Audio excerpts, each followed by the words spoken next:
네, 우리 옆사람하고 인사하겠습니다. 세 부대를 준비합시다. 이렇게 인사하겠습니다. 세 부대를 준비합시다. 네, 세 부대를 준비합시다. 오늘은 다윗과 요나단이라고 하는 제목으로 말씀을 나누려고 합니다. 교회에 오면 매번 강조하는 것이 말씀과 기도입니다. 매일 말씀으로 큐티를 하고 기도하자라고 얘기를 합니다. 근데 매일같이 큐티하고 또 기도하고 하는 것이 쉽지가 않습니다. 뭐 큐티와 기도가 우리 삶에서 필요하다라고 하는 것을 우리가 느끼고 있지만 잘 되지 않는다는 거죠. 그래서 큐티에 대한 얘기가 나올 때마다 해야지 되는데 근데 잘하지 못하니까 마음 한편에는 불편한 마음이 있는 게 사실 우리가 살아가는 모습이 아닐까 생각됩니다.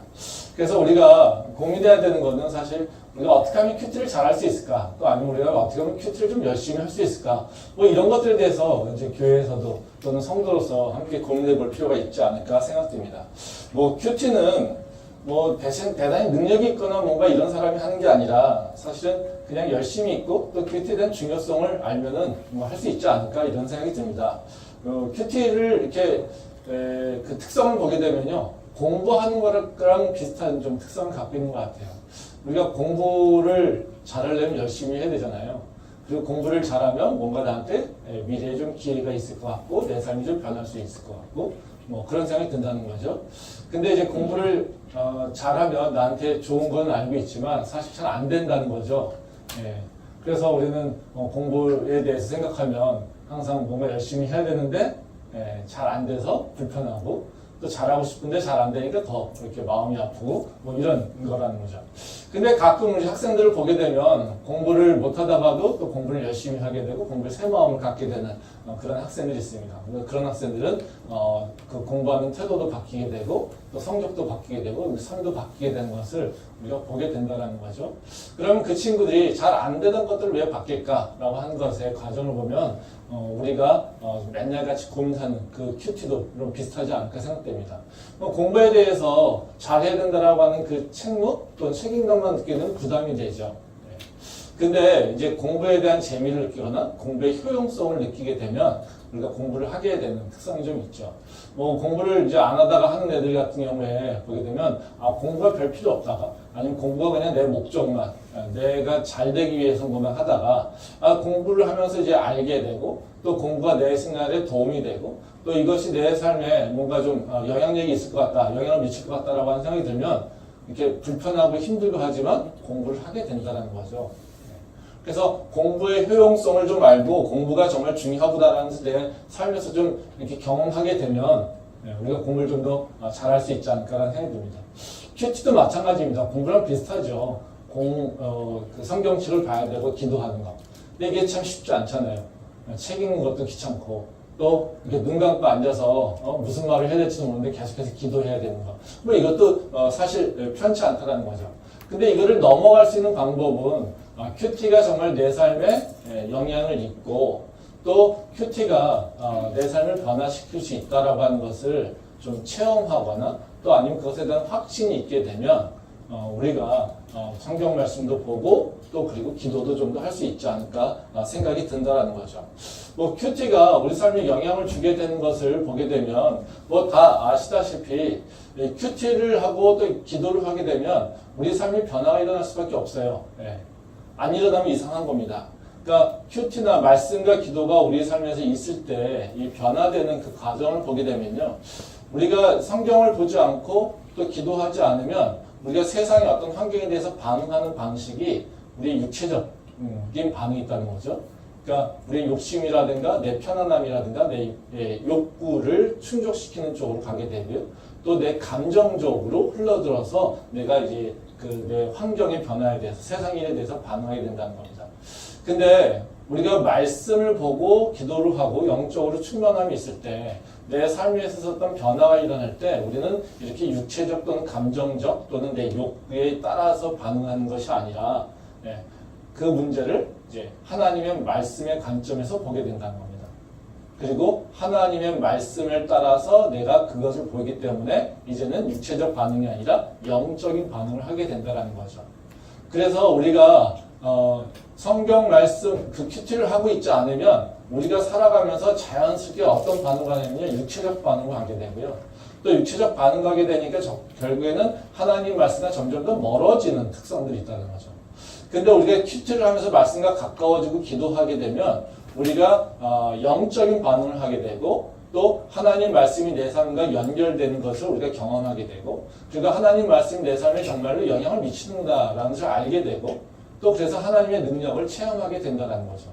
그래서 큐티라고 하는 것이 매일같이 뭐 해서 매일같이 은혜가 넘치고 하는 것이 아니라 내가 큐티를 통해서 하나님과 계속해서 연결되어 있고 하나님 말씀을 기억될 때 나는 내 삶에서 하나님의 말씀의 관점으로 또는 하나님의 성품이나 하나님의 인도하심의 관점으로 내 삶의 환경들을 바라볼 수 있게 된다는 거죠. 그렇게 되니까 결국에는 내 삶에서 함께 하신 하나님을 더 잘 볼 수 있게 되고요. 또 하나님과 더 가까이 하게 된다는 겁니다. 그래서 제가 오늘 선택한 본문 말씀은요. 다른 것이 아니라 지금 우리가 큐티하고 있는 본문 말씀을 같이 한번 나눠보려고 합니다. 그래서 우리 일상과 우리가 지금 읽고 있는 본문, 큐티의 본문 말씀이 어떻게 연결되는지를 생각해 보려고 한다는 거죠. 그러니까 우리가 성경을 보게 되면 맨날 그 복음은 어떻고 예수님이 어떻고 또 뭡니까 또 도덕적으로 뭔가를 율법적으로 뭔가를 옳은 일 뭔가 이런 걸 찾는데요. 사실은 하나님께서는 뭐 그런 것도 가르쳐 주시지만요. 하나님은 계속해서 우리에게 말씀을 통해서 우리 삶을 이겨낼 수 있고 우리 삶 속에서 하나님과 함께 할 수 있는 방법을 가르쳐 주겠다는 겁니다. 그래서 하나님 말씀은요. 그냥 단순하게 도덕책과 윤리책과 같은 그런 책들이 아니라 나의 삶과 연결시켜주는 나의 삶과 굉장히 밀접하게 연결되어 있어서 그 삶을 하나님과 함께 살아갈 수 있도록 나한테 주신다는 거죠. 그래서 우리는 성경을 뭐라고 합니까? 영적인 양식이라고 얘기하잖아요. 그러니까 성경 말씀이라고 하는 것은 세상에서 떨어지게 그냥 착하게 살아, 그리고 바르게 살아, 옳게 살아 라고 하는 그것만을 얘기하는 것이 아니라요. 우리가 하나님과 동행하는 그것을 느낄 수 있도록 내 삶에 적용할 수 있도록 나한테 계속해서 영의 양식, 지혜와 지식을 공급해 주겠다는 거죠. 근데 오늘 우리가 읽은 본문 말씀, 특히 요새 큐티하고 있는 말씀, 사무엘상의 말씀을 보게 되면 우리는 사실 그런 느낌이 잘 들지 않죠. 뭐 다윗의 얘기인데, 다윗과 사울의 얘기인데 이게 내 삶하고 진짜 영향이 있는가? 라고 한 생각을 잘 느껴지지 않는다는 거죠. 그렇지만 이 다윗의 경험하고 있는 지금 사무엘상 18장부터의 그 말씀들, 지금 20장, 21장 갔는데요. 그 말씀들은 바로 우리의 삶과 매우 밀접하게 연결되어 있다는 겁니다. 그래서 이걸 통해서 우리의 삶에 정말 많은 교훈을 얻을 수 있다는 겁니다. 그 교훈 중에 오늘 몇 가지만 얘기를 하도록 하겠습니다. 오늘 읽은 말씀은 이제 다윗, 사울, 그리고 요나단의 이야기죠. 이제 사울이 다윗을 죽이려고 하고 있고요. 그래서 그 사울의 아들인 요나단이 자기 아버지 편에 서지 않고 다윗의 편에 서서 다윗을 오히려 도와주고 그 사울로부터 다윗을 해방시켜주는 그런 모습이 나옵니다. 이 전체적인 흐름을 보게 되면요. 사실 이거는 어떤 의미냐면 그냥 사울이 다윗을 죽이려고 한다라고 하는 또 아니면 다윗이 그냥 아무런 이유 없이 사울에게 고통을 당한다. 뭐 이런 차원. 또 아니면 뭐 사울이 그러니까 다윗이 뭔가 왕이 되기 위해서 뭔가 이렇게 훈련받고 고난받고 연단받는다. 뭐 이렇게 이해할 수 있을 것 같아요. 그렇지만 이거는 그것만은 아닙니다. 그러니까 다윗이 사무엘상 17장에 보면 나오는 얘기가 뭐냐면요. 바로 다윗이 골리앗을 이기는 싸움에서 이기는 얘기가 나옵니다. 그래서 다윗이 무명에서 유명한 사람으로 태어나죠. 다시 말하면 세상의 일약 스타로 부상하게 되는 겁니다. 우리는 다윗을 생각하면 골리앗이라고 하는 것을 이겼다라고 하는 그 이미지가 굉장히 강하죠. 그래서 다윗은 어떤 존재입니까? 아무런 이름 없이 저 시골에서 모든 사람들에게 버림받아서 그냥 목동했던 자가 하나님의 능력을 받아서 돌팔매로 요 골리앗을 쓰러뜨려서 일약 스타가 되어서 이스라엘의 왕이 된 자. 뭐 이렇게 이해된다는 거죠. 근데 그 이후에 그 골리앗과 싸워서 이긴 이후에 18장부터 나오는 얘기는 어떤 얘기냐면요. 그 다윗의 그냥 일약 스타가 된 것이 아니라 다윗은 이미 왕이 될 만한 준비된 자였고 그 골리앗을 이긴 것은 그냥 우연인 것이 아니고 또 그 골리앗을 이긴 것이 우리 다윗의 인생에 있어서는 어떤 전환점인데 그거는 오히려 하나님께서 그 과정 속에서 이제는 사울로부터 다윗으로 그 왕권이 이전되고 있는 것에 대한 얘기를 하고 있는 거죠. 그래서 이 말씀은 그냥 단순하게 다윗이 스타가 됐어 이런 얘기가 아니라요. 그 다윗이 이미 준비되어 있는 자였어. 그리고 또 다윗과 같이 하나님과 함께 하는 자는 어떤 존재, 어떻게 살아가는 거야 라고 하는 것을 보여주고 있는 말씀이라는 거죠. 그래서 18장부터 이렇게 쭉 다시 한번 오늘 가서 읽어보시면요. 이 18장부터 20장에서 보면요. 계속 나오는 얘기가 뭐냐면 다윗과 사울을 비교합니다. 끊임없이 비교하고 있어요. 그리고 그 사이에 사람들이 끼는데요. 그때마다 항상 사람들은 다윗을 선택하게 됩니다. 그래서 그 사울은 끊임없이 겉모술수를 벌이고 악한 일을 하면 자기의 욕구를 채우기, 자기 욕심을 채우기 위해서 살아갑니다. 근데 다윗은 그렇게 살아가지 않는다는 거죠. 그래서 바로 이 18장부터 20장 그 사이의 말씀, 이것은 다윗이 하나님의 함께한 자, 그리고 하나님에서 준비된 자, 그리고 왕위에 오를 만한 충분한 자격이 있는 자. 그래서 하나님과 함께하는 자가 어떻게 세상에서 살아가는가에 대해서 설명하고 있는 말씀이 바로 이 말씀이라는 거죠. 이 말씀은 우리의 삶하고 되게 비슷해요. 많은 관계가 있습니다. 이 말씀에서 보게 되면 한번 이 말씀을 우리의 삶과 연결시켜 보면요. 지금 다윗이 고난받고 있는 건 누구한테 고난받고 있습니까? 사울이요. 그럼 사울은 어떤 존재입니까? 다윗의 대적자가 아니라 다윗과 한편이에요. 다윗의 상관이라는 거예요. 다윗하고 한편이고요. 같이 자기의 그 왕이고요. 주군이고요. 또 이 그 사울의 명령을 따라서 다윗은 살아야 돼요. 그 자가 바로 다윗을 괴롭히고 있는 거예요. 우리는 이렇게 우리를 괴롭히고 있는 자라고 하면 다 어떤 생각을 합니까? 우리의 대적자, 뭔가 그러니까 우리를 우리랑 이렇게 적대적인 자들에 의해서 고통과 고난을 받는 걸 생각해요. 근데 한번 생각해 보세요. 우리가 정말 힘들어하는 이유가 뭡니까? 골리앗과 같은 저 반대편에 있는 사람들인가요? 아니요, 대부분 친구, 가족, 아니면 동료, 아니면 직장 상사. 다 어디예요? 같은 편에 있는 사람들이에요. 우리랑 경쟁하는 사람이 아니라요. 되게 우리 주변 사람 때문에 우리는 힘들어해요. 내 직장 동료가 나랑 같은 편에 있잖아요. 그렇죠? 근데 우리는 직장 동료 때문에 힘들잖아요. 내 친구, 같은 클래스메이트, 그러니까 나를 괴롭혀서 힘들잖아요. 그렇죠? 아니, 지금 다윗이 블레셋에 의해서 고통당하는 게 아니라 누구예요? 자기랑 한편 먹은, 그리고 자기가 정말로 그 위에서 싸우고 있는 사울, 그 자들을 위해서 지금 그 자에 의해서 고통을 받고 있다는 거죠. 또 다윗이 지금 문제가 있습니까?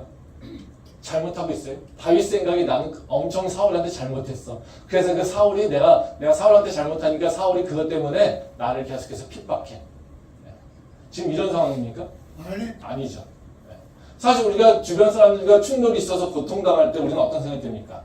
난 별 문제가 없는데 저 사람이 나빠가지고 나를 괴롭혀. 그렇지 않습니까? 나는 별 문제가 없어. 나는 크게 대단히 잘못한 게 없어.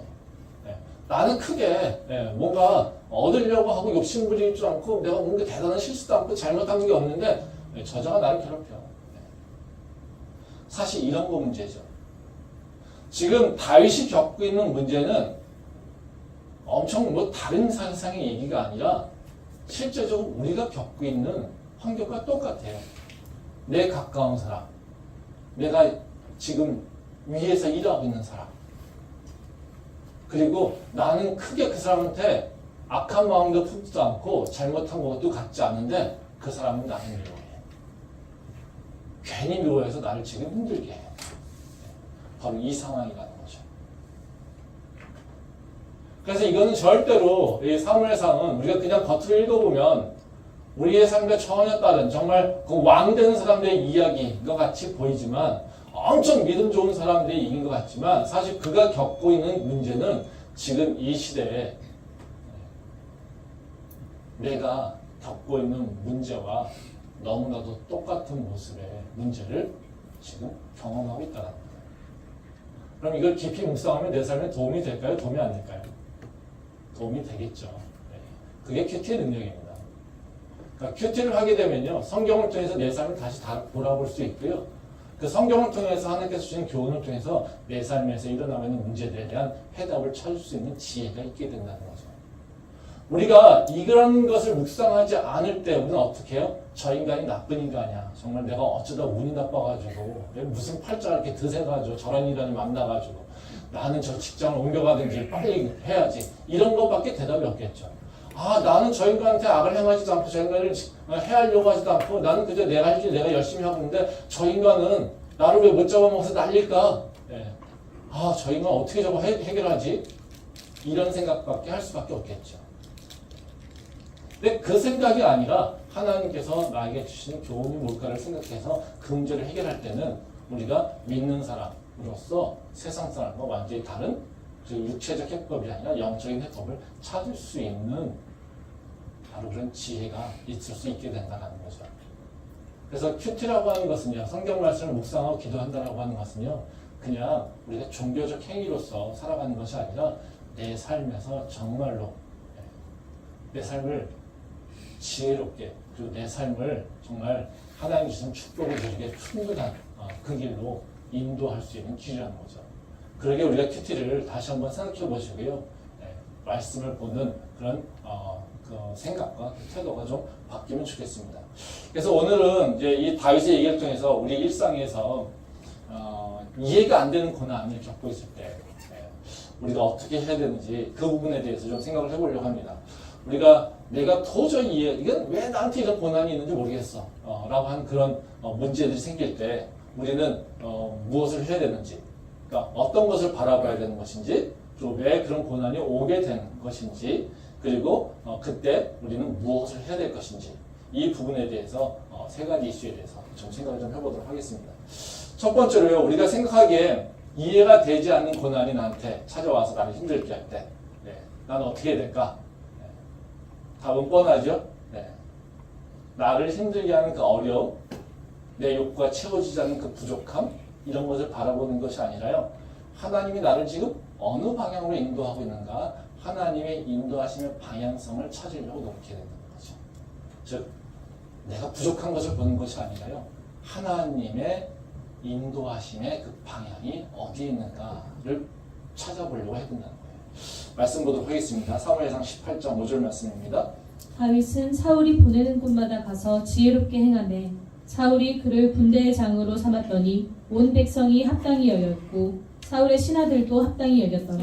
한 절만 더 보겠습니다. 사무엘상 18장 12절부터 16절 말씀입니다. 여호와께서 사울을 떠나 다윗과 함께 계심으로 사울이 그를 두려워한지라. 그러므로 사울이 그를 자기 곁에서 떠나게 하고 그를 천부장으로 삼으매 그가 백성 앞에 출입하며 다윗이 그의 모든 일을 지혜롭게 행하니라. 여호와께서 그와 함께 계시니라. 사울은 다윗이 크게 지혜롭게 행함을 보고 그를 두려워하였으나 온 이스라엘과 유다는 다윗을 사랑하였으니 그가 자기들 앞에 출입하기 때문이었더라. 이 말씀은 이제 다윗이 고난받는 이유를 잘 보여주고 있습니다. 그러니까 다윗이 지금 고난을 당하게 되는 이유는요, 하나님이 다윗을 축복하지 않았기 때문에, 또는 하나님이 다윗을 저주하기 때문에 그런 것이 아니라 오히려 하나님이 다윗을 축복하고 있기 때문에 오게 되는 고난이라는 거죠. 여기 우리 앞에 읽었던 그 사무엘상 18장 5절에 보면요, 다윗은 사울이 보내는 곳에서 모두가 다 지혜롭게 행동했다라고, 그래서 합당하게 행동했다고 얘기하고 있습니다. 즉, 지금 다윗은 어떤 존재예요? 지혜로운 자예요. 그래서 자기가 해야 될 일들이 무엇인지를 알고 그것을 합당하게 행동하는 자예요. 그러니까 이런 능력이 어디서 나옵니까? 하나님의 축복에서 나오고 있다는 거죠. 또 뒤에 보면 18장 12절과 16절 말씀에 보면 다 뭐라고 합니까?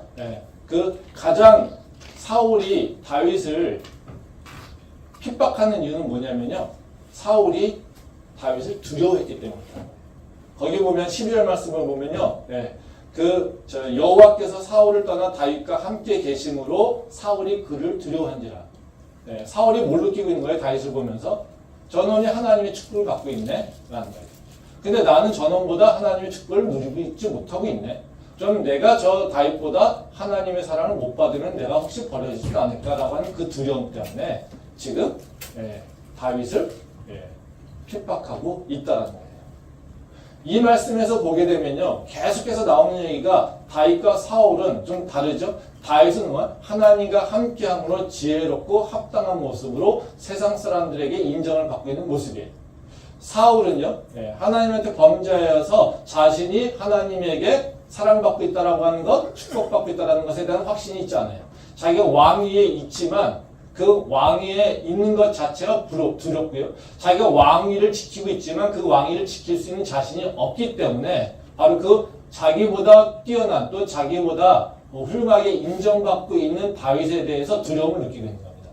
그러니까 내 왕위를 지키기 위해서 자신이 해야 될 일은 하나님한테 다시 회개하고 죄를 회개하는 것이 아니라 오히려 저 올라오고 있는 다윗을 빨리 없애버려야 된다는 거예요. 이게 바로 사울이 다윗을 핍박하는 이유라는 것이죠.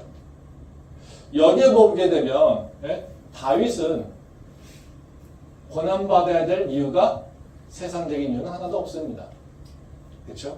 근데 뭐 때문에 받고 있습니까? 하나님의 축복 때문에 받고 있다는 거죠. 근데 여기 다윗의 삶의 모습을 보게 되면요, 이 고난과 어려움만 있는 것이 아니라 아까 지금 말씀하신 대로 뭐가 있습니까? 하나님의 인도하심도 있어요. 즉 사울이라고 하는 존재가 워낙 크기 때문에 지금 다윗은 어떤 모습이에요? 쫓겨다니고 왕한테 미움을 당하고 죽임을 당하는 위협을 당하는 모습이에요. 근데 그 한편에 똑같은 모습으로 뭐가 존재합니까? 그 사울보다 더 강하게 일어나는 하나님이 주시는 지혜와 주변 사람들의 인정과 그 능력들이 드러나게 된다는 거죠.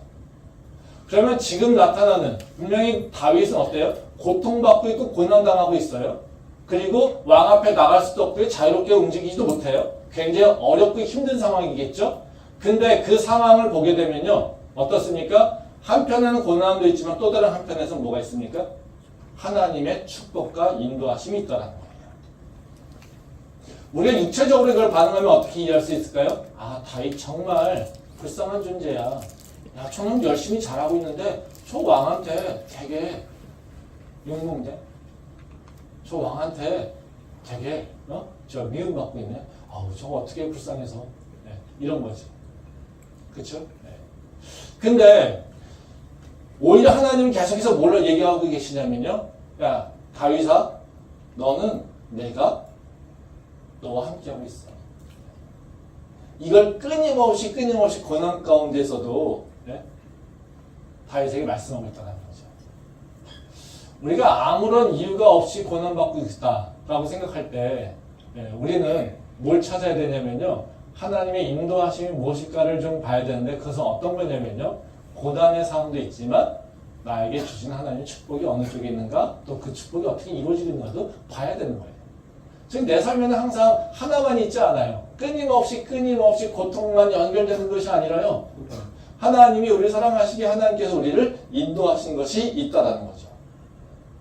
그래서 지금 다윗은 뭐가 있습니까? 사울에게는 욕을 먹고 있지만 또 다른 한편은 어떻게 해요? 백성들에게는 인정을 받고 있고요. 또 자신이 해야 되는 그 책무를 할 수 있도록 바로 축복과 지혜를 받고 있다는 거죠. 그래서 하나님에게 형통함을 받는 자, 하나님의 마음과 합당한 자들은요, 바로 그냥 고난만 받는 것이 아니라요, 그 안에서 하나님께서 주시는 은혜와 그 인도하심이 있다는 거죠. 요셉의 모습도 마찬가지죠. 형들에게 팔려가서 애굽에 종살이 살고 있고 하는데, 그리고 또 종살이 열심히 했는데 보디발 장군의 아내가 억울하게 요셉을 그 음모해가지고 감옥에 보내죠. 근데 성경은 그때 그 모습을 뭐라고 하냐면요, 하나님이 요셉과 함께 하시더라, 이렇게 얘기했다는 거예요. 무슨 얘기입니까? 고난 중인데, 우리가 보기에 고난 중인데 요셉은 어떻게 해요? 지금 하나님의 축복과 보호하심을 받고 있다는 것이죠. 그래서 우리가 육체적으로 내 삶에 반응하지 않는다는 건 어떤 거냐면요, 내가 육체적인 부족함, 불편함 이것만을 가지고 내가 안달복달하며 사는 것이 아니라요. 이 고난 가운데도 분명히 하나님께 주시는 축복과 인도하심이 있다는 거예요. 그래서 바로 이 축복과 인도하심이 무엇인지 그걸 통해서 어떤 것을 나에게 원하시는 것인지 어떻게 인도하실 것인지를 내가 알 수 있다는 거예요. 적어도 다윗은 지금 알 수 있습니까? 아, 사울이 나를 미워해? 하지만 나는 내가 잘못한 건 없어. 그리고 하나님께서 지금 나한테 계속해서 나를 이끌어 주시겠어. 왜냐하면 나는 주변 사람들 중에 인정받고 있고 내가 해야 될 일을 지금 하고 있고 내가 그 고난 때문에 무너져서 적어도 범죄하고 있지는 않아 라고 하는 것. 예, 이것이 있다라고 하는 겁니다. 그러기에 다윗은 바로 하나님의 그 축복을 기억할 때 바로 하나님을 저버리는 것이 아니라 고난에 굴복하는 것이 아니라 우리가 다윗이 마땅히 가야 될 길을 갈 수 있다는 것입니다. 우리의 삶도 마찬가지죠. 우리의 삶도 똑같습니다. 하나님께서 우리의 삶을 변화시키고 하나님의 그 축복의 길을 인도할 때는 분명하게 고난이라고 하는 건 존재하고요. 또 축복이라고 하는 것도 존재해요. 그냥 매일같이 하나같이 그냥 한쪽 방향으로만 존재하지 않습니다. 지금 다윗에서도 다윗을 왕으로 세우기 위해서 하나님께서는 다윗에게 고난도 허락하시지만 또 축복도 허락하시는 건 마찬가지로 우리의 삶을 성장시키고 우리의 삶을 더 좋게 만드시기에는 고난도 있지만 또 다른 한편에서는 하나님께서 계속해서 나의 삶을 유지하고 또 성장시킬 수 있는 그 배양분이 될 수 있는 그 축복들을 인도하심을 계속해서 공급해주고 있다는 거예요. 아멘. 그래서 우리는 어떤 걸 보고 사는 겁니까? 축복을 바라보면서 희망을 놓지 않고 사는 거예요. 바로 우리가 살아야 될 일이 바로 그런 거라는 거죠. 그래서 다윗이 보여주는 것과 마찬가지로 고난 가운데도 분명히 하나님의 축복이 있다는 것을 알고 우리는 축복을 붙잡고 축복이 이끌어가는 방향을 갈 수 있도록 내가 그것을 찾아내는 것이 바로 우리가 해야 될 일이라는 겁니다. 그러면 우리가 고난 가운데 있어서 굉장히 중요하게 확신 가져야 되는 건 어떤 거냐면요. 내가 어렵고 힘들지만 하나님이 적어도 나를 붙잡고 있어 라고 하는 믿음의 확신이 있어야 돼요. 그게 흔들려 버리면 우리 삶은 무너져 버려요. 그러니까 우리가 어떤 고난이라도 이길 수 있는 힘은 어디서 나오냐면요. 내가 지금 힘들어? 내가 지금 고통당하고 있어? 내가 정말 주변의 상황을 보면 내가 사방에 나를 도와줄 수 있는 사람 아무도 없어? 그럼에도 불구하고 우리가 살아갈 수 있는 힘이 나오는 이유는요. 그래도 하나님은 나를 붙잡고 있어. 그래도 하나님은 나와 함께하고 있어. 라고 하는 것에 대한 확신이 있어야 된다는 거예요. 지금 다윗이 살아갈 수 있는 이유는 바로 그런 거라는 거죠. 그러면 문제는 뭡니까? 우리가 어떻게 고난 가운데 하나님이 나와 함께하고 있다라고 하는 확신을 느낄 수 있을까? 또 아니면 그런 믿음을 가질 수 있을까? 이거의 문제인 거죠. 그렇죠? 네. 다른 것이 아닙니다. 뭐 대단한 확신, 믿음의 그 절대적인 뭔가 이렇게 엄청난 믿음, 뭔가 모든 고난을 나는 끝까지 이길 거야. 뭐 베드로가 얘기하는 것처럼 예수님 당신이 고난 나가면 내가 가만히 안 있을 거예요. 그래서 칼을 꺼내는 그런 믿음이 아니라요. 되게 간단합니다. 하나님의 사랑을 내가 기억하는 거예요. 하나님께서 나를 사랑하신다고 했는데 하나님께서 나를 분명히 사랑하시는데 그 하나님의 사랑을 기억하는 거예요. 그것이 바로 우리가 해야 될 전부예요. 말씀 한번 보도록 하겠습니다. 사무엘상 20장 30절부터 34절 말씀입니다. 사울이 요나단에게 화를 내며 그에게 이르되 폐역무도한 계집의 소생아, 네가 이새의 아들을 택한 것이 네 수치와 네 어미의 벌거벗은 수치됨을 내가 어찌 알지 못하랴. 이새의 아들이 땅에 사는 동안은 너와 네 나라가 든든히 서지 못하리라. 그런즉 이제 사람을 보내어 그를 내게로 끌어오라. 그는 죽어야 할지니라 한지라.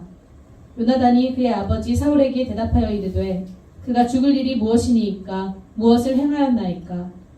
사울이 요나단에게 단창을 던져 죽이려 한지라. 요나단이 그의 아버지가 다윗을 죽이기로 결심한 줄 알고 심히 노하여 식탁에서 떠나고 그날의 둘째 날에는 먹지 아니하였으니 이는 그의 아버지가 다윗을 욕되게 하였으므로 다윗을 위하여 슬퍼함이었더라. 네. 이 말씀은 뭐냐면요, 이제 요나단이 다윗을 위해서 행한 일을 보여주고 있어요. 이제 요나단이 다윗한테 그런 얘기합니다. 야, 우리 아버지는 널 죽이지 않을 거야. 그랬더니 다윗이 아니야, 너희 아버지는 나 죽일 것 같아. 그래, 그럼 내가 한번 알아봐 줄게. 이렇게 얘기하는 겁니다. 그래서 지금 요나단이 다 사울에게 나가가지고요 얘기하고 있어요. 아, 사울이 분명히 그 다윗을 찾을 텐데 그 찾을 때 요나단이 사울한테 그런 겁니다. 아, 내가요 그 다윗을요 고향에 보냈어요. 제사 지내야 된대요. 그래서 고향에 보냈어요. 그렇게 얘기했어요. 그것을 때 사울의 반응을 보고서 이제 사울의 마음을 알겠다는 거죠. 그랬더니 사울이 어떻게 해요? 엄청나게 화를 냅니다. 그러면서 뭐 합니까? 이 요나단에 대해서 저주를 퍼봅니다. 지금. 그렇죠? 이제 그거를 보고서 요나단이 이제 사울의 마음이 다윗을 진짜 죽이려고 하는 거구나. 그리고 와가지고 다윗에게 이제 당신의 우리 그 아버지 사울이 너를 죽이려고 하니까 빨리 도망가. 이러고 이제 화를 쏴가지고 알려주게 된다는 것이죠. 이 말씀을 보면 이제 하나님이 우리를 어떻게 인도하시는가를 좀 알 수가 있어요. 하나님이 우리를 인도하시는 방법의 중요한 특성이 두 가지가 있는데요. 하나는 뭐냐면요, 사람을 통해서 일하신다는 거예요. 지금 다윗을 구원하시는데 어떻게 합니까? 요나단이라는 사람을 통해서 지금 이끌고 있어요. 뭐 제 생각에는 그냥 골리앗을 쳐 죽이는 것처럼 사울도 그렇게 다윗이 쳐 죽일 수 있는 능력을 주시거나 그 기회를 주시면 너무 이렇게 드라마틱하고 재밌을 것 같은데요. 근데 그렇게 하지 않으세요. 그러면 또 우리가 생각하기에 다윗은 가만히 있어도 막 기도하니까 하나님께서 야, 이 사울 나쁜 놈아, 그래서 자고 있는데 막 죽게 하고, 뭐 누군가가 의해서 뭔가 전쟁에 나가서 이렇게 쳐 죽임을 당하고, 뭐 이렇게 막 하나님이 초자연적인 뭔가 이렇게 역사를 일으켜서 사울을 처단해 주시면 우리는 얼마나 기뻐요. 그쵸? 야, 역시 하나님 살아계셔. 저 사울이 나쁜 짓을 많이 하니까 사울이 아무것도 안 하고 참고 기다리고 있는데 하나님께서 초자연적으로 사울을 죽여버리셨네. 야, 얼마나 멋져요, 하나님. 그쵸? 근데 그런 일 안 일어난다는 거예요. 오히려 어떻게 해요? 요나단을 통해서 피할 길을 예비하고 있다는 거죠. 그래서 사울에게 뭘 보내주십니까? 도움자를 보내주신다는 거죠. 하나님께서 우리한테 항상 도움자를 보내주십니다. 사람을 통해서 또 우리가 어디로 가야 될지를 계속 인도해 주시고요. 우리가 피할 길을 어떤 방식이든 성령께서 역사하시다 아니면 사람을 통해서 역사하게 된다는 거죠. 이것이 바로 하나님께서 행하시는 하나의 특성이에요. 또 다른 특성 하나가 뭐냐면요. 그 인도하심 속에서 우리한테 기대하는 건 뭐냐면요. 나타내는 건 뭐냐면 다른 것이 아니라 하나님의 사랑을 드러내고 있어요. 말씀 한번 보겠는데요. 사무엘상 20장 17절부터 18절 말씀입니다. 다윗에 대한 요나단의 사랑이 그를 다시 맹세하게 하였으니 이는 자기 생명을 사랑함 같이 그를 사랑함이었더라. 요나단이 다윗에게 이르되 내일은 초하루인즉 네 자리가 빔으로 네가 없음을 자세히 물으실 것이라.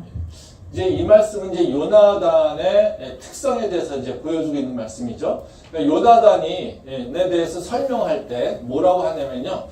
다윗을 자기 생명을 사랑한 같이 그를 사랑했다고 얘기하고 있어요. 엄청난 거죠. 그러니까 요나단이 되게 마음이 좋았다, 사랑이 많았다, 지혜가 있었다, 뭐 이런 걸로 요나단을 설명하고 있지 않아요. 지금 성경에서 요나단이 설명하는 건 뭡니까? 그가 다윗을 사랑했어. 자기 생명을 사랑하듯이 다윗을 사랑했어. 이건 다시 말하면 무슨 얘기겠어요? 다윗이 요나단을 통해서 뭘 느꼈을까요? 그 사랑이라고 하는 것을 느꼈던 거예요. 저자가 아버지의 아들인데 내가 자기 아버지하고 싸워서 내가 이기게 되면 요나단이 위험할 텐데. 그쵸? 요나단이 자기 다윗을 지키는 것을 알고 있으면 분명히 사울이 요나단에 대해서 해코지를 할 텐데. 이걸 알고 있어요. 그럼에도 불구하고 요나단이 다윗을 사랑하는 마음으로 다윗의 생명을 구원하기 위해서 노력하고 있다는 거죠. 그러니까 그 상황을 다 알고 있는 다윗이 요단을 통해서 지금 경험하고 있는 건 뭡니까? 사랑이라는 거예요. 그래서 우리가 어떤 하나님의 도움을 받고 있고 하나님의 인도하심을 받고 있을 때 우리가 확인해야 되는 건 뭐냐면요. 그 안에 하나님의 사랑하심이 있는가라고 하는 것에 대해 생각을 해봐야 돼요. 그냥 다른 사람이 나한테 좋은 말, 도와준다는 말, 이 말로 하는 것이 아니라요. 예. 하나님께서 분명히 사람에게 역사하시는데, 근데 그 사람이 뭔가 능력이 있고 대단한 것이 있는 것이 아니라 그 사람과 나하고의 관계 맺음이, 사랑의 관계 맺음이 있을 수 있느냐에 따라 달려있다는 거죠. 그래서 우리는 그 사람을 통해서든 그 일이 진행되는 과정을 통해서 뭐를 경험할 수 있게 되냐면 하나님께서 사랑한다라고 하는 것을 우리가 느낄 수 있게 하신다는 거예요. 사랑이라고 하는 것은 이제 우리가 이 땅에서 살아가는 동안에 있어서 우리의 힘의 원동력입니다. 사실은요. 그러니까 그냥 우리가 사랑한다라고 하는 걸 개념 또는 규율로 얘기하는데요. 우리가 하나님 이 땅에서 우리가 살아갈 때 내 마음 가운데 어떤 이유든지 간에 누구든지 간에 내 마음에 사랑하는 마음이 있을 때 나는 힘을 얻을 수 있다는 것이죠. 그래서 하나님이 우리랑 사랑하게 되고 또 우리가 주변 사람과 사랑하고 연합할 때 우리는 어려움을 극복할 수 있어요. 즉 내 삶 속에서 어떤 어려움이 와도요, 내 삶이 절대 깨지지 않는 상황이 어떤 상황이냐면요, 그 사랑의 삼각관계가 잘 맺어져 있으면 된다는 거죠. 다시 말하면 나와 하나님과의 사랑의 관계가 맺어지고요, 그리고 내가 주변 사람들과 사랑의 관계가 맺어져 있을 때, 이때 어떤 일이 일어나면 모든 고난에서 내가 이길 수 있는 힘이 생긴다는 거예요. 그래서 그 사랑이라고 하는 것이 내 마음속에 어떤 식이든지 간에 가지고 있고 그 사랑을 믿고 있을 때 우리는 세상을 이길 수 있다는 거죠. 요새 그 관계 맺음이라고 하는 것에 대한 얘기를 많이 하잖아요. 그래서 예전에는 여러 사람들과 다양한 관계를 맺는 것이 우리의 삶을 건강하게 한다라고 얘기합니다. 근데 요새 나오는 연구들은 또 반대로 그런 얘기합니다. 관계의 양이 중요한 것이 아니라 얼마나 친밀하게 관계의 질이 중요하다는 겁니다. 네가 많이 없어도 어떻게 한 사람과 정말로 친밀한 사랑의 관계가 형성되어 있다면 너는 살 수 있는 힘이 있다는 거죠. 우리가 뭐 요새 학폭 얘기 많이 하잖아요. 아이들이 밖에서 어려움을 많이 겪을 때가 있습니다. 그래도 그것을 이겨낼 수 있는 방법은 뭡니까? 어떤 애가 이겨냅니까? 부모하고 친밀한 관계가 있을 때. 또 학교에서 그것을 이겨낼 수 있는 자기 친구하고 연합하는 관계가 있을 때. 그걸 이겨낼 수 있잖아요. 그러니까 우리한테 필요한 것이 하나님께서 우리한테 그 세상에서 힘들게 살고 있지만 그 어려운 관계를 다 헤쳐나가고 이길 수 있는 방법은 뭐냐면요. 우리한테 사랑이라고 하는 그 마음을 주셨기 때문에 그렇다는 거예요.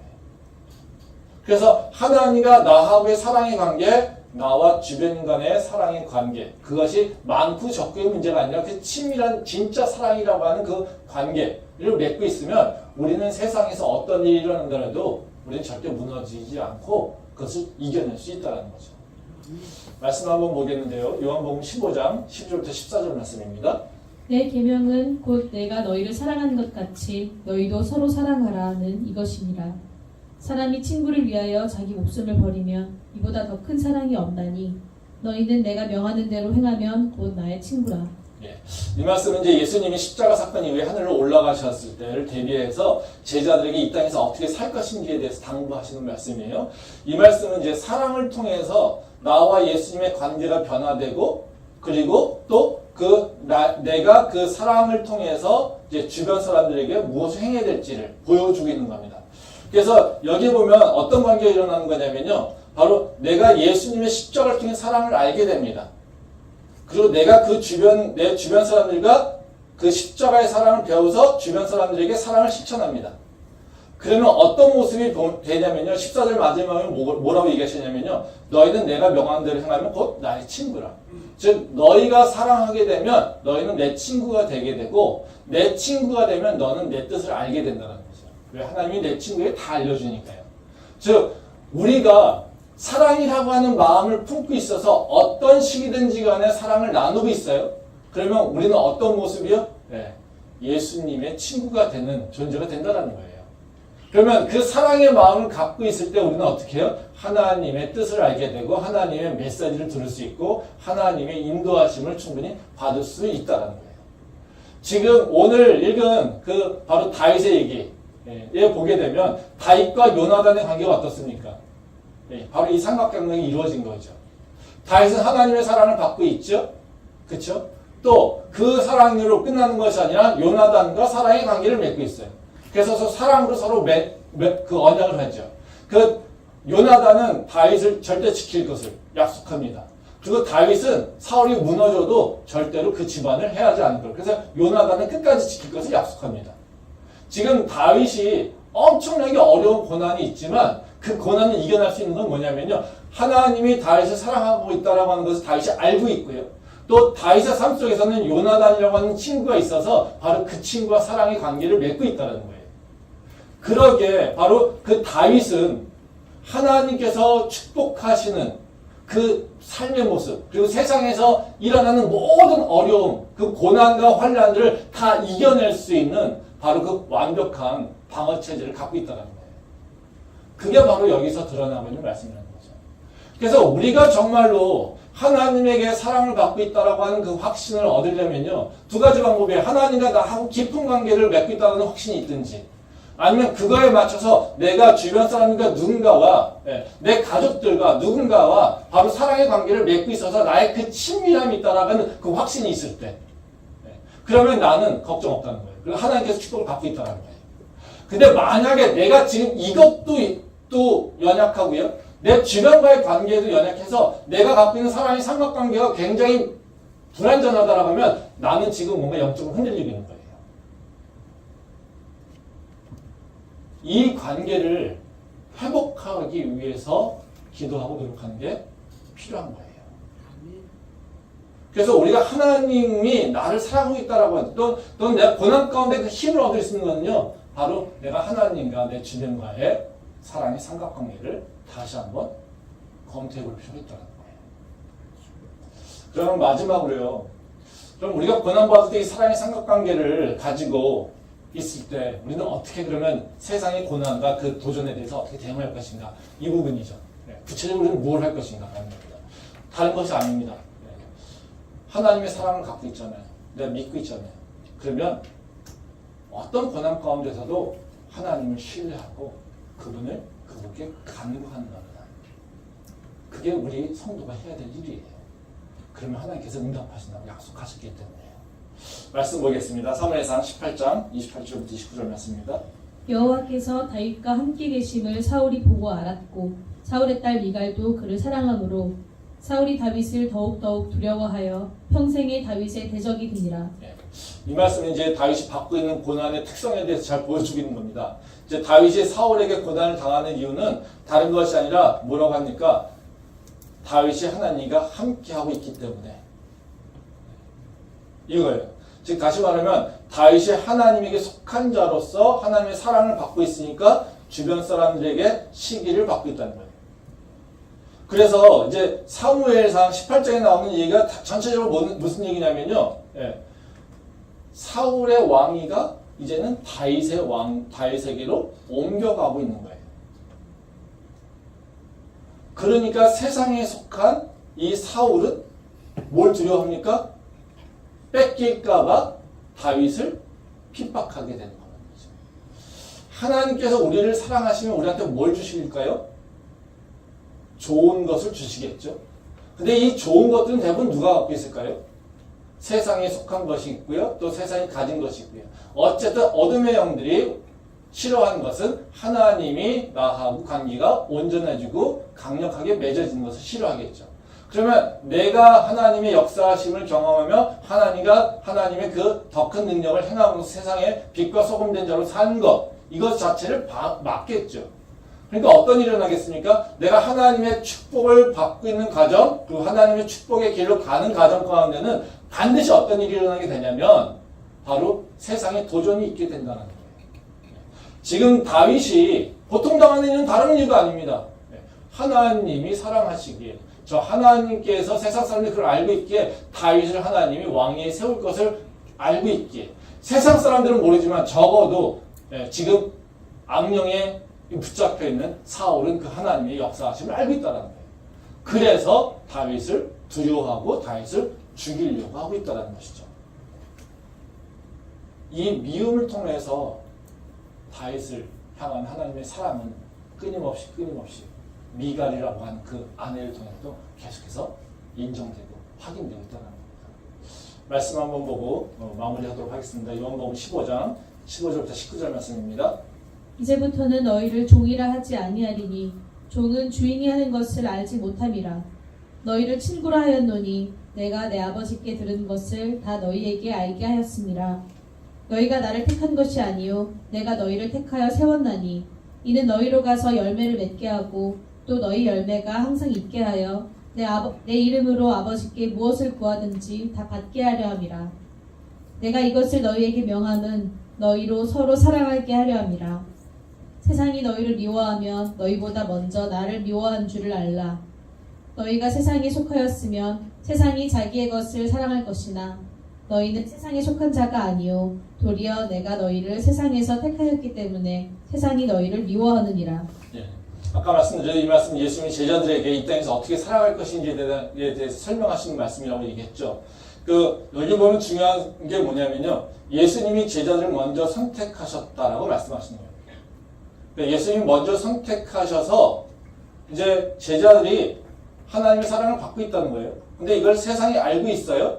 그러니까 세상이 예수님을 미워한 것과 마찬가지로 세상은 제자들도 미워하게 된다는 겁니다. 그래서 이렇게 너희가 나한테 택함을 받아서 나와 함께 사랑의 관계를 유지할 때 세상은 가만히 있는 것이 아니라 예수님을 미워한 것처럼 우리도 미워하게 된다는 거예요. 그래서 우리한테 뭐예요? 우리를 도전하고 미워하고 핍박하게 된다는 거죠. 그럼 그때 너희는 뭘 해야 되느냐? 걱정하지 마, 두려워하지 마. 거기 16절의 핵심적 말씀이죠. 너희가 나를 택한 것이 아니라 내가 너희를 택해 세웠나니 이는 너희로 가서 열매를 맺게 하고 너희 열매가 항상 있게 하려 한다. 그러니까 너희는 내 이름으로 아버지께 무엇이든 구해라. 그럼 내가 너한테 인도할 거야. 너한테 응답할 거야. 이겁니다. 근데 다시 말하면 무슨 얘기예요?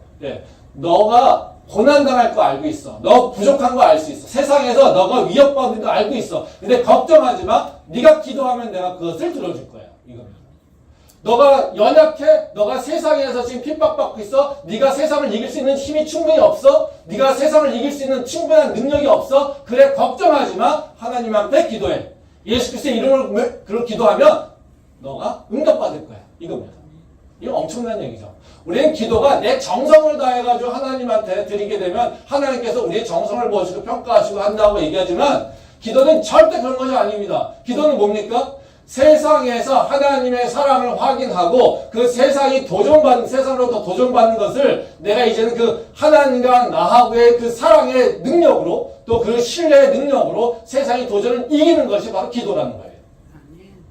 여기 보면 뭐라고 얘기하십니까? 너 걱정하지 마. 세상이 도전해도. 너 당연히 미움받는 거 내가 알고 있어. 너 세상에 너를 핍박하는 거 내가 알고 있어. 그러니까 내가 너한테 예수 이름으로 기도하라고 얘기하고 있는 거야. 이것을 지금 예수님이 얘기하고 있다는 거예요. 우리가 아무런 이유 없이 고난당하고 있다? 그러면 오히려 기대를 해야 돼. 하나님께서 내 삶을 변화시키려고 하나 보다. 그리고 그때는 찾아봐야 되는 것이요. 그 고난의 문제에 초점을 맞추는 것이 아니라요. 하나님께서 나에게 주시는 그 축복, 나에게 인도해 주시는 그 평안함, 나에게 주시는 확신이 어디로부터 오는지, 어떻게 오고 있는지 그거를 바라봐야 돼요. 그리고 우리는 그 고난을 이기는 것은 내가 싸워 이기는 것이 아니라요. 하나님께서 나에게 주시는 그 사랑으로 이기는 겁니다. 그리고 내게 주시는 그 사랑을 나눔으로써 이기는 거라는 거죠. 그러기에 하나님은 우리한테 뭐요? 기도하라고 한다는 거죠. 그러면 응답할 거라고 말씀하시는 거예요. 그래서 우리는 하나님이 나를 사랑하신다는 걸 알고 있기에 우리는 뭐요? 기도하는 겁니다. 그러면 우리의 삶의 문제들, 고난의 문제들이 이제는 우리한테 극복되고요. 우리는 하나님이 주시는 그 축복을 충분히 누리게 된다는 거죠. 그 말씀을 우리가 다시 한번 기억하기 바라고요. 우리 삶에서 하나님의 말씀이 기억되기 바라고요. 우리가 하나님과 사랑의 연결 통해서 그 사랑의 삼각관계를 회복하고 세상을 이길 수 있는 능력 있는 주님의 백성 될 수 있기를 소망합니다. 기도하겠습니다.